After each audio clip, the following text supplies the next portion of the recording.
संतोष देशमुख यांचे कुटुंबीय आणि त्यांनी जवळपास माननीय मुख्यमंत्र्यांनी 45 मिनिट वेळ त्यांना दिलाय. आपण इथे होता आणि विजय बाबा वाकोडे हे मी पालकमंत्री असताना माझे मित्र होते.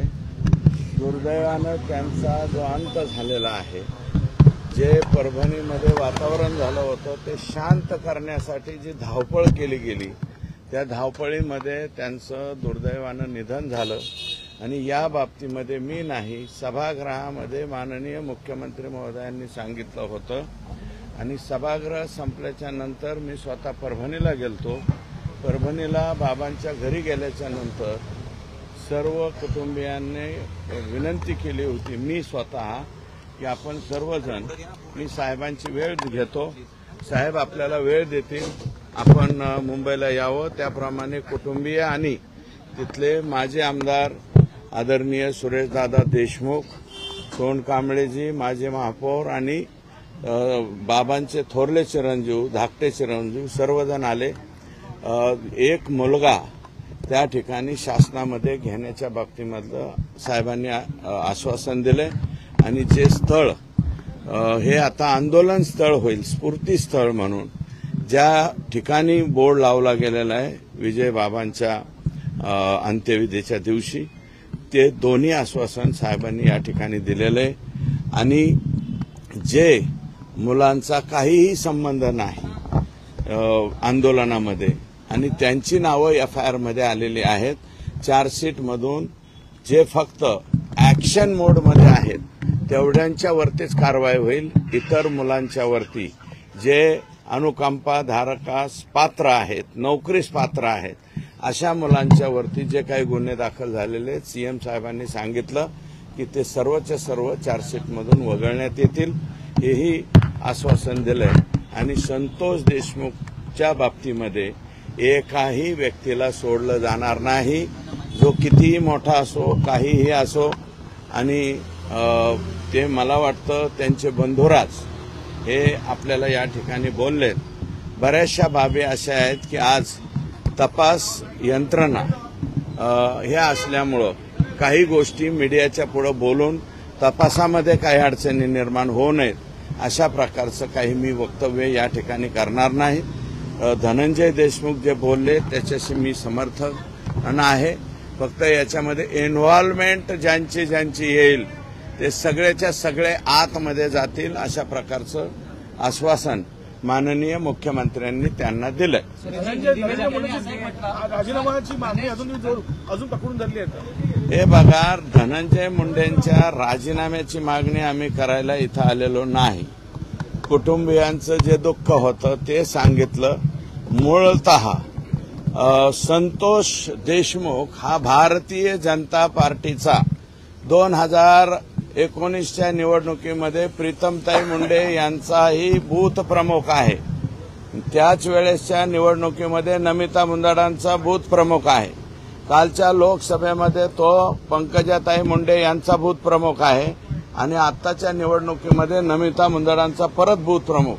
आमचा भाजपचा बूथ प्रमुख हरवलेला आहे. आमचा भाजपचा बूथ प्रमुख गेलेला आहे. बूथ रचनेला भारतीय जनता पार्टीमध्ये अनन्यसाधारण महत्व आहे. मग त्याच्या पुढं कुणी कोणताही, मी नाव कोणाचं घेणार नाही, पण इन्व्हॉल्वमेंट असेल तर त्याला जावं लागेल आणि तेही बिनभाड्याच्या खोलीत जावं लागेल. राजीनामा हे त्या गोष्टी नंतरच्या राहील. देशमुख यांचे बंधू असं म्हटले की या भेटीमध्ये काही पुरावे आम्ही फडणवीसांना दिलेले आहेत, त्याचा अर्थ तपासाचे पुरावे पोलिसांनी घेतले नाहीत का? 100% पोलिसांनी घेतलेत. काही बाबी ज्या आहेत, मी म्हणतो ना, मीडियाच्या पुढे जाऊन सगळ्याच्या सगळं उघडं करून ते तपासामध्ये अडथळा येईल अशा काही बाबी मी या ठिकाणी सांगणार नाही. परंतु देशमुख कुटुंबियाचा सुद्धा निर्णय साहेबांनी असा दिलेला आहे की संतोषच्या ज्या सौभाग्यवती आहेत, मिसेस आहेत, त्यांना शासनाच्या नोकरीमध्ये सामावून घेण्याचं आणि तेही लातूर जिल्ह्यामध्ये. कारण ते मुलं जे आहेत, संतोषची मुलगी ही 12वीला शिकते आणि मुलगा 7वीला का काय शिकतोय, 5वी का 7वी, तर ते जर नोकरीला लावून घेतलं ते महसूल विभागात लावावं, जलसंपदात लावावं किंवा अन्य कोणत्या विभागात लावावं. ते फक्त लातूर जिल्ह्यामध्ये त्यांची पोस्टिंग असावी अशा प्रकारचा आम्ही आग्रह धरलेला आहे. कारण लेकरा बाळाचं शिक्षण हे थांबू नये म्हणून हा निर्णय मुख्यमंत्री महोदयांनी या ठिकाणी केलेला आहे. सर, हिंदी में आपसे जानना चाहेंगे, आज आप मुख्यमंत्री से एसआयटी जी स्थापन झाली त्यामध्ये काही लोक म्हणजे पोलिसांचे फोटो बाहेर आले त्या तो सुद्धा निर्णय झालेला आहे. एसआयटी मध्ये बदल करण्याच्या बाबतीमध्ये माननीय मुख्यमंत्री महोदयांनी तात्काळ आदेश दिलेले आहेत आणि पुढील 2 दिवसामध्ये एसआयटी मध्ये बदल झालेला आपल्याला दिसेल. सर, हिंदी में जानना चाहेंगे, मुख्यमंत्री से आज आप मिलने आए थे, क्या चर्चा मराठी झालं का? मराठी कोणाचं नाही ना? ओके, फक्त आता हिंदी. हा, मुख्यमंत्री से आप मिलने आए थे, क्या आश्वासन दिया है और क्या चर्चा हुई? मी नाही, धनंजय देशमुख यांनी सीडीआरची मागणी केलेली आहे. मागणी करायची गरज काय आहे? पोलीस तपास ते करणारच आहे. कोण कोणाला काय बोललं, आका कोणाला काय बोलला, आकाचा आका कोणाला काय बोलला, किंवा हे सराईत गुन्हेगार आहेत, हे 5-6 सुदर्शन घुले, प्रतीक घुले, केदार आंधळे, गर्जे नावाचे जे लोक आहेत, यांनी फक्त हे खंडणी उचलण्यामध्येच नाहीत, कारखानदारांकडून खंडणी घेऊन दुसऱ्या मुकादमांच्या, तेही वंजारी समाजाच्या मुकादमांच्या सुद्धा वसुल्या करण्याचं काम या लोकांनी केलेलं आहे. हे ट्रॅक्टर चोर आहेत. यांच्या ट्रॅक्टर चोरीच्या व्हिडिओ कॅसेट सुद्धा, व्हिडिओ कॉल काय म्हणतात ते, रेकॉर्डिंग या पोलिसांच्या हाती लागलेले आहेत आणि आमच्याकडे सुद्धा उपलब्ध झालेले आहेत. सर, ते पुरावा म्हणून आम्ही त्या ठिकाणी देणार आहोत. तर सिंचन घोटाळ्याच्या ऐवजी अजितदादांनी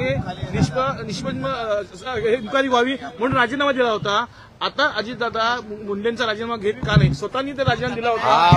हा प्रश्न अजितदादांचा आणि त्यांच्या पक्षाचा आहे. मी एवढा मोठा माणूस नाही अजितदादांना मार्गदर्शन करणार.